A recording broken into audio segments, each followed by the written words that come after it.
Hello, જય માતાજી. કેમ છો બધા? તો ફરી પાછા આપણે આવી ગયા છે આપણો નવો વ્લોગ લઈને. તો જો આપણે બપોરે મેનુમાં હતી અડદની દાળ, જેની માટે આપણે તેલ લઈ લીધું છે. એની અંદર નાખી દીધી છે હિંગ, પછી એડ કરી દીધી છે આપણે સુધારેલી આપણી ડુંગળી. આપણે ડુંગળીને સરખી રીતે એકદમ મિક્સ કરીને થોડી વાર એને ચડવા દઈશું.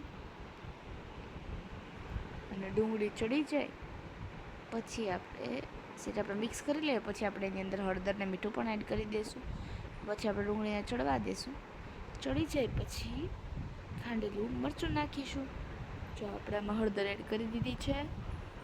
તો આપણે એડ કરી દઈશું સ્વાદ પ્રમાણે મીઠું. અને જ્યારે દાળ બાફી ત્યારે એમાં મીઠું પણ આપણે એડ કર્યું હતું, એટલે ઓછી ક્વોન્ટિટીમાં જ એડ કરશું. પછી જોઈ તો ઉપર થોડું એડ કરી નાખશું. અને જો આપણે આ લસણવાળું જે ખાંડેલું મરચું આવે છે એ પણ આપણે આની અંદર એડ કરી દીધું છે. આપણે આને સરખી રીતે મિક્સ કરી દઈશું. ડુંગળી ચડી ગઈ પછી આપણે મરચું એડ કર્યું છે. હવે આપણે આ મરચું પણ ચડી ગયું. હવે આપણે એની અંદર એડ કરી દીધા છે ટમેટાં. હવે ટમેટાને આપણે થોડી વાર ચડવા દઈશું. સરખી રીતે એકદમ મિક્સ કરી નાખશું. અને હવે થોડી વાર માટે આપણે ટમેટાને પણ ચડવા દઈશું. જો આપણા ટમેટા એકદમ ચડી ગયા છે, મસાલો એકદમ પાકી ગયો છે. હવે આપણે આની અંદર પેલા સેજ એવું પાણી એડ કરી દઈશું. જો ગેસ કેવો બગડ્યો છે, દાળ બાફી એમાં સેજ ઉભરાણું, એમાં ગેસ બહુ બગડી ગયો. હવે જો આપણે સેજ પાણી નાખ્યું પછી જો સરખી રીતે મસ્ત એકદમ મિક્સ કરી લીધી. હવે આપણે આની અંદર હમણાં એડ કરી દઈશું આપણી દાળ. જો આપણી દાળ પણ આપણે આની અંદર એડ કરી દીધી છે. જો આપણી દાળ પણ એડ થઈ ગઈ છે. હવે આપણે આને સરખી રીતે એકદમ મિક્સ કરી લઈશું. અને બસ હવે આપણે આનું મીઠું ટેસ્ટ કરી લઈશું. જો ઓછું હોય તો થોડું મીઠું અંદર એડ કરી દઈશું, અને બરાબર હોય તો એડ નહીં કરીએ. બસ આપણું શાક થઈ ગયું છે રેડી.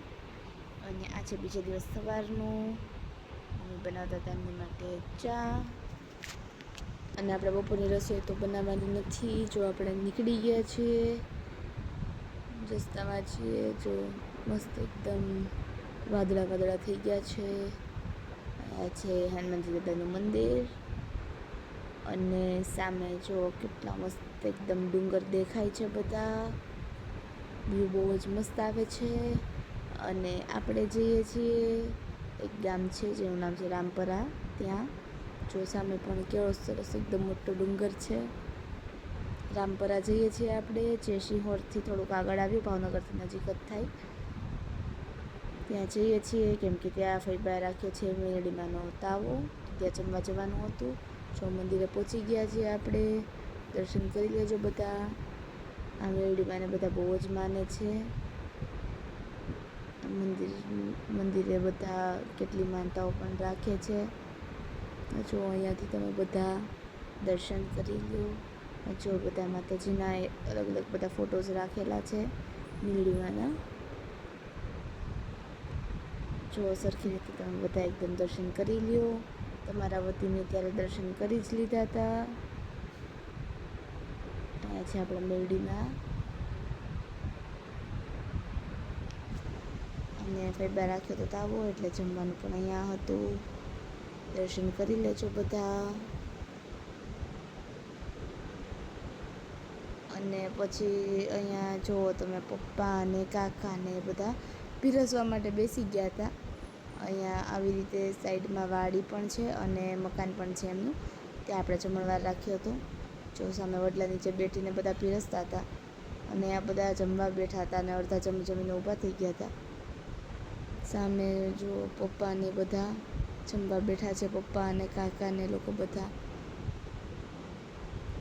ફઈબા કામમાં છે થોડાક. જો પપ્પા અને કાકા ને એ લોકો બધા જમે છે. અને વીરાબા જો એને ફ્રેન્ડની જોડે મસ્તી એની શરૂ જ છે એમને. અને આ વાડીએ બહુ લીલોતરી હતી, કેટલા બધા ઝાડવા હતા. બહુ જ મજા આવે એવી જગ્યા હતી. આ વીરાબાના ફ્રેન્ડ જો બે યશુ ને દીક્ષા. અને જે વાડીમાં ઘર હતું એમને જો આવી રીતે એકદમ બધા વાસણો ગોઠવા હતા. જૂના બેડા ને થાળી ને લોટા ને ગ્લાસ ને બધું હતું, જે બહુ જ મસ્ત લાગતું હતું. પહેલાંના ટાઈમમાં ઘરે આવી રીતે જ તે બધું ગોઠવીને રાખતા. અને આ છે મારી ભત્રીજી રીવાબા, મારા ભાઈની દીકરી છે. આ વિડીયો ઉતારતા હતા રીવાબાનો, એટલે જો કેવી જોવે છે સામે.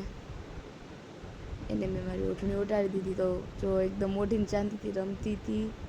બહુ જ ક્યુટ છે રીવા. બસ that's it for today's video. Thanks for watching. Like, share and subscribe કરજો. જય માતાજી.